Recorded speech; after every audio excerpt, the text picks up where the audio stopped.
This is DRF Race of the Day.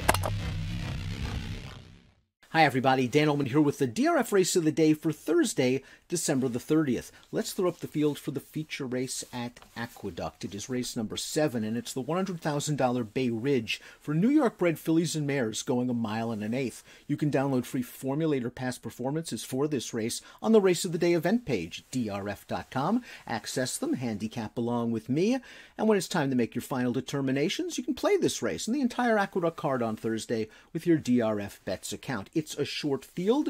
Pace might be very important going this demanding 1 1/8 miles distance, and it does look like the 2 Maiden Beauty will control the pace under an aggressive rider in Kendrick Carmouche. The last 2 times she made a clear lead, she was a winner. Last time out in a non-winners of 2 other than, 3 starts back in an open salty allowance race.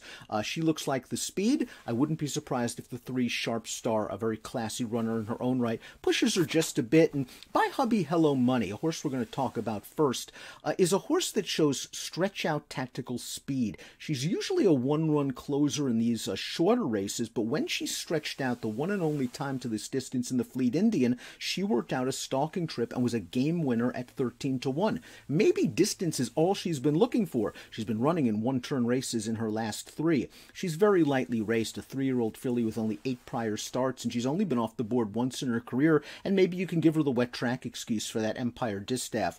Last time out, she caught a runaway winner going 7 furlongs in one of those New York Stallion Series races. It was a fast pace that worked to her advantage, and she was able to save some ground. She split horses in the stretch, and while no match for the overwhelming winner, she was very game for second. I think she can work out the trip that Timeform US has projected for her. A pace-tracking, ground-saving trip. I think you can project a little bit of upside from a buyer standpoint, and maybe buy Hello Money actually will be a playable price as the 4th choice or so in this 5-horse field. Let's watch Maiden Beauty's last race going a 1-turn mile at Aqueduct. Kendrick Carmouche was able to get her right to the lead in this race. She set comfortable fractions, and she's able to hold on. These are some quality open non-winners of 2 other than rivals, and Maiden Beauty showed her mettle in that race with a solid buyer speed figure. Now, she tried Sharp Star 2 starts back in the Empire Distaff, and I think you can look at her overall form and wonder if she's truly a stakes horse. She's been claimed a couple of times, but she was stakes placed in the Saratoga Dew going 1 1/8 miles first off of the Falcone claim,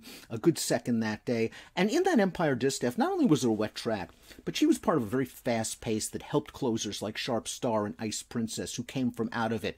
Maiden Beauty might have a much better and healthier pace scenario this time around. I am concerned about the 1 1/8 miles. That's a big question mark for her. Sharp Star is the 3. She has a good amount of class. The winner of the Grade 3 Go for Wand back on December the 5th. And she defended her title last time out in the Go for Wand, albeit unsuccessfully, but she just was in too tough in that race. Not only is Lady Rocket a good listed Grade 3 type mare who ran away with that race, but Sharp Star must have been 3-4 wide throughout, tried to make a bid on the turn and was one-paced. 2 back in the Empire Distaff. She caught that wet track. She handles wet and dry probably equally as well, maybe a little bit better on wet, and she got a very fast pace. She came from last to first with a sweeping move. She obviously has the credentials to win this race, and if she can work out that trip from a Timeform US standpoint, the same trip she utilized in winning the 2020 Go for Wand, she'll be very tough and prominent when they turn for home.